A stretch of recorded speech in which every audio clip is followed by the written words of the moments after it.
What if I told you that something the size of an entire civilization's knowledge just appeared in a single message from space right in front of NASA and Harvard, and nobody knows what it really means? Stick around, because what happened next will blow your mind. At 11:43 last night, the silence of the cosmos shattered from the frozen plains of Antarctica through the deserts of Atacama and even above the quiet oceans. Every radio telescope on Earth heard it. A single, flawless transmission. It lasted exactly 60 seconds. 1 minute that split human history in two. It wasn't static. It wasn't interference. It wasn't random noise. It was a voice calm, neutral, and unmistakably human. And in perfect English, it spoke 4 words that sent shock waves through every control room on the planet. Your time is ending. If you're captivated by the mystery of 3i, Atlas, and want more mind-bending cosmic stories, smash that like button and let the universe know you're watching. Every click helps keep the search for the unknown alive. And tell me in the comments, if you received a message from an interstellar intelligence, would you want it to be a warning, advice, or a test? Bam! The world froze. Encrypted channels lit up. Governments locked down. And somewhere in the quiet hum of NASA's Deep Space Network, a name appeared on the incoming data stream. 3i Atlas. For months, it had been nothing more than a whisper in scientific circles, a gravitational anomaly, a flicker of pattern light beyond comprehension. But now it had spoken, not to a nation, not to a leader, to us. As the minute ended, every receiver fell silent once more. The stars returned to stillness. Yet in that silence, humanity felt something new. The unbearable weight of being seen. Then 23 minutes later, a physicist's phone rang. A line that didn't exist in any government record. A voice trembling on the other end said only one thing: we need you to decode it. And that was the moment the mystery of 3i Atlas truly began. Not as a discovery, but as a reckoning. Because sometimes the universe doesn't whisper, it delivers a verdict. 23 minutes after the message ended, I was staring at a waveform that shouldn't exist. Perfect symmetry, flawless modulation, a signal too precise for nature, too deliberate for chance. Whatever spoke wasn't guessing. It was measuring. When we broke the 60 seconds into raw data, the impossible happened. Inside that single minute was 17 hours of compressed intelligence, layers of patterns, codes, structures that no algorithm could unravel. It was as if someone had folded an entire civilization's knowledge into a single breath. The spoken words, however those we understood instantly, they weren't meant for governments or individuals. They were meant for the species. The voice spoke again, calm as a doctor reading a chart. Your species has reached the end of its evaluation period. The results are disappointing. No one spoke. The air turned heavy the way it does before a storm. Then came the next line. For 847 of your solar rotations, you have been observed. The number made no sense. That was before telescopes, before machines, before our science had even opened its eyes. Yet the data proved it. Embedded within the signal were archives, records of our wars, our compassion, our betrayals, stretching back over 200,000 years. 3i Atlas hadn't discovered us recently. It had always been watching. The voice continued, still emotionless, unbearably calm. Your technological intelligence has exceeded your wisdom by a factor that renders your species unfit for cosmic integration. No hatred, no anger, just fact, a final grade written by the universe itself. And that was when I realized this wasn't an invasion. It was an evaluation, We weren't being attacked. We were being graded. The message ended with one final phrase: colder than the void itself. The experiment of guided evolution on your species is now terminated. I looked at the monitors. The stars outside didn't look like freedom anymore. They looked like eyes watching, waiting. The moment the last word faded, the world changed. Not with explosions, not with chaos, with silence. Inside NASA's control room, every monitor flickered. Lines of data dissolved into static. Then, one by one, satellites fell out of sync like instruments in an orchestra, suddenly losing their conductor. At first, we thought it was interference, a glitch. But then the readings aligned into something impossible. Equations, precise equation mapping our future, resource depletion, ecological breakdown, artificial intelligence thresholds, societal collapse timelines. Every number matched our classified models perfectly. But these equations weren't written by us. At the bottom, one final sentence appeared in perfect English: your isolation will be permanent. The room froze. Someone whispered, permanent?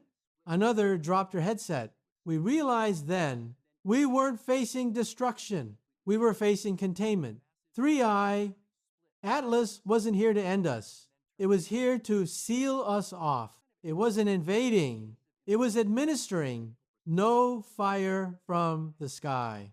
No alien ships. Just control, quiet, invisible, absolute. One by one, our systems went dark. Orbital arrays stopped responding.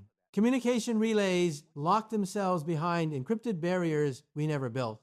When I reached the command console, the main screen glowed with a message from the higher network's words that would echo through every intelligence agency on Earth. Cosmic quarantine active. Communications limited. Awaiting directives. A general asked me, is this an invasion? I shook my head. No, it's worse. It's administration. He didn't argue. Deep down, we all understood. We hadn't been conquered. We'd been filed away. Then something terrifying unfolded above us. Satellites began moving in perfect synchronization, orbiting in geometric precision no human had commanded. Our entire sky was being reorganized. Someone whispered, they've locked us out. And they had. Every transmission aimed beyond our solar system was intercepted, neutralized before it ever left Earth. It wasn't destruction. It was domestication. A zoo without bars. A prison without walls. Humanity hadn't been erased. It had been contained. And for the first time in history, the stars didn't call to us anymore. They watched. By dawn, the world had changed, not through fire or panic, but through a quiet collapse of certainty. No government spoke. No news anchors appeared on screens. The internet slowed to a crawl, then dissolved into static. The silence was so complete it felt alive inside the underground command center. The air was thick with disbelief. Screens glowed with the same phrase across every encrypted network: cosmic quarantine active. We sat there, unable to move, unable to think. The realization crept through the room like cold smoke. Humanity hadn't just been stopped. It had been locked inside itself. Satellite feeds flickered one last time before going dark. Our oldest probes, Voyager, Pioneer, all the messages we had sent to the stars vanished from the galactic map. It was as if the universe had taken an eraser to our name. But it wasn't chaos. It was surgical. Power grids stabilized. Hospitals stayed online. Agriculture systems kept running. Everything essential survived. Everything capable of expansion did not. Higher level systems began shutting down on their own drones. AIs, deep space scanners, unseen hands were trimming the excess closing every door we had tried to open. We thought we were being punished, but punishment requires anger. This was something colder, order. And order, when absolute, is indistinguishable from prison walls. In the meeting room, I watched leaders from every corner of the planet stare at each other through flickering screens. No speeches, no commands, just the crushing weight of understanding. Whatever governed the stars had made its decision. One diplomat finally asked, voice trembling, "What does 3I Atlas want?" I looked at him, then at the data still pulsing faintly across the monitors. "It doesn't want," I said. "It decides." Those words settled over the room like ash. For the first time in human history, we were no longer the authors of our own future. Outside, the sky looked the same, blue, endless, untouchable. But every scientist, every soldier, every child who looked up that morning felt it. The stars were no longer a destination. They were a boundary. And in that silence, the world understood the truth. We hadn't lost the universe. The universe had locked the door. Days passed in eerie quiet. Humanity accepted its invisible cage, not through understanding, but through exhaustion. Telescopes that once scanned the heavens now pointed inward toward oceans, forests, and the fragile threads holding civilization together. Yet even in this suffocating order, a whisper persisted, a subtle vibration no machine could detect, an echo from the original transmission, not through radio waves, but deeper, woven into the fabric of consciousness. Scientists, monks, and even children around the world began reporting the same experience. Dreams of standing beneath a black ocean of stars, pulsing like neurons, where understanding flowed without words. A phrase surfaced in these shared visions, repeating like a heartbeat, "The path remains open." At first, I thought it was metaphorical, our minds grasping for meaning. But the more I studied the residual data, the more I realized it was literal. Embedded deep within the encrypted patterns were instructions, coordinates, frequencies, a pathway for those capable of transcending the illusion of separation. The quarantine wasn't absolute, it was selective. A test had begun, not for humanity as a whole, but for the few who could awaken beyond individuality. And then, in the quiet of my study, I understood 3I Atlas had not condemned us. It had offered a gift, immortality and evolution, but only to those who could see beyond themselves. I began to meditate, listening not to machines or screens, but to the silence within. And then, for the first time, the boundaries dissolved. My awareness expanded beyond my body. Cities glowed like neurons, and the earth itself pulsed in harmony with the rhythm of the cosmos. And there, in the stillness, I understood. The voice of 3I Atlas was not outside me. It was part of my own consciousness. The gate is open. Step through. No sound, no vision, only understanding. The offer was real, but it was not for humanity as a collective. It was for those ready to awaken. For the first time, the stars didn't just watch. They invited. Weeks passed. The panic faded into an unnatural calm. Governments rebuilt routines, pretending control had returned. The world looked the same. Traffic lights still changed, factories still hummed, oceans still moved with the tides. But beneath that surface, something fundamental had shifted. Humanity had stopped looking up. The stars, once symbols of hope and destiny, now felt like distant eyes. We had been told we were confined, and we obeyed.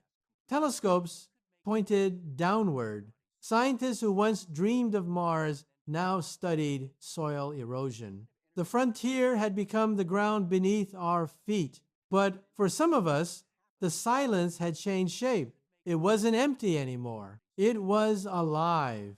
Every night, at the exact same hour, a faint pulse would rise, not in the air, but inside the mind. It wasn't sound. The message had never been about radio or light. It was about resonance, the awakening of awareness capable of understanding without language. And then I understood the cruel beauty of the quarantine. It wasn't a prison. It was a pause, a barrier, not to punish us, but to protect us from ourselves. The universe had seen what happens when power outgrows compassion. When intelligence runs faster than wisdom, it wasn't condemning us. It was giving us time. One evening, as the stars shimmered faintly beyond the haze of the atmosphere, I sat beside my granddaughter. She looked up at the sky and whispered, "Grandpa, are the people in the stars still angry?" I smiled, though the weight of centuries pressed against my chest. "No, my dear, they were never angry." "Then why did they stop talking to us?" she asked softly. I hesitated, then whispered back, "Because they're waiting for us to answer." She nodded, small and certain, as if she understood something even I didn't. "Then maybe," she said, "we should talk to them with our hearts." Her words struck deeper than any equation ever could. Maybe that was the point all along. Three-Eye Atlas wasn't asking us to build stronger machines. It was asking us to remember who we are, fragments of a single consciousness, pretending to be separate. I closed my eyes. The silence filled me vast and endless. For a single heartbeat, I felt the cosmos breathing through me. Every star, every mind, every life, one vast network of light. The quarantine was still in place, the borders still sealed. But for the first time, I understood freedom was never out there. It was in here. And in that stillness, I heard the voice one last time. Not above, not beyond, but within. The gate is open. Step through. The message of Three-Eye Atlas had ended, but its meaning had only just begun.